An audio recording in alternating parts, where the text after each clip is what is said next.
दुनिया की शुरुआत में देवी माँ की 16 करोड़ संतानें हुईं, जिनमें से हस्तर सबसे बड़ा और लालची था। हस्तर ने देवी के सारे सोने पर तो कब्जा किया ही, साथ ही साथ दुनिया का सारा भोजन भी अकेले हड़प कर जाना चाहता था। जब बाकी देवताओं ने क्रोधवश हस्तर को घेर लिया, तब देवी माँ ने हस्तर की जान तो बख्श दी, पर साथ ही साथ उसे माँ का शाप भी मिला। इसलिए किसी भी पुराण में हस्तर का नाम नहीं है। उसे कोई नहीं पूजता, उसकी भूख शापित है। वो पूरी दुनिया का खाना खा जाना चाहता है, पर इसकी भूख कभी नहीं मिटेगी।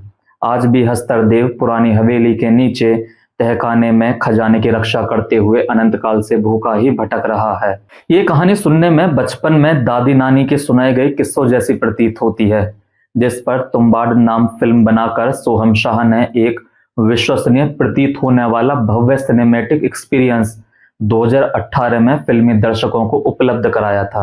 अफसोस, अपना घर बार बेचकर बनाई गई फिल्म प्रचार फंड के अभाव में कब आई और कब चली गई किसी को पता नहीं चला। लेकिन मेरी राय है कि आपको ये फिल्म एक बार जरूर देखनी चाहिए।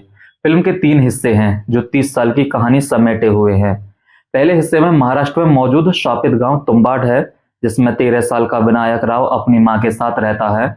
विनायक की माँ गड़े हुए खजाने की आस में हवेली के आखिरी वंशज जमींदार की सेवा करती है और हस्तर के काटने से अमर हो चुकी चलती फिरती प्रेत बन चुकी जमींदार की परदादी की देख रेख कर रही हैं। कुछ घटनाओं और जमींदार का जीवन पूरा हो जाने के बाद घबराकर महिला हमेशा के लिए तुम्बाड गांव को छोड़कर पूना चली जाती है। फिल्म के दूसरे हिस्से में स्वभाव से लालची और बेहद निडर गबरू जवान विनायक 15 साल बाद वापस तुम्बाड आता है और अपनी हिम्मत से कई महीनों के अथक प्रयास के बाद वो खजाने को खोज लेता है। पर यहाँ एक पेच है, वो एक बार में खजाने से कुछ ही अशर्फियां ले जा सकता है। ऐसा क्यों? इसके लिए आपको फिल्म देखनी चाहिए। मैं सस्पेंस नहीं खराब करूंगा। 15 साल और बीतते हैं। तीसरे हिस्से में खजाने के माल से ऐश का जीवन बिता रहा नायक अब बूढ़ा हो चुका है और भविष्य हेतु अपने 14 साल के बेटे को ट्रेन कर रहा है।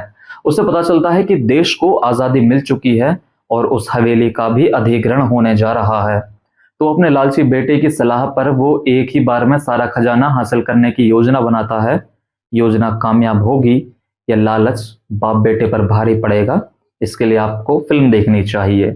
फिल्म लोक किंवदंतियों को भव्य सिनेमा के रूप में प्रस्तुत करने के साथ तत्कालीन ब्रिटिश राज समाज का शानदार चित्रण तो करती ही है और अंत में यह फलसफा भी सिखा जाती है कि जिसकी भूख कम है उसके लिए संसार में काफी कुछ है, पर लालची आदमी के लिए शायद पूरा ब्रह्मांड ही कम पड़ जाए।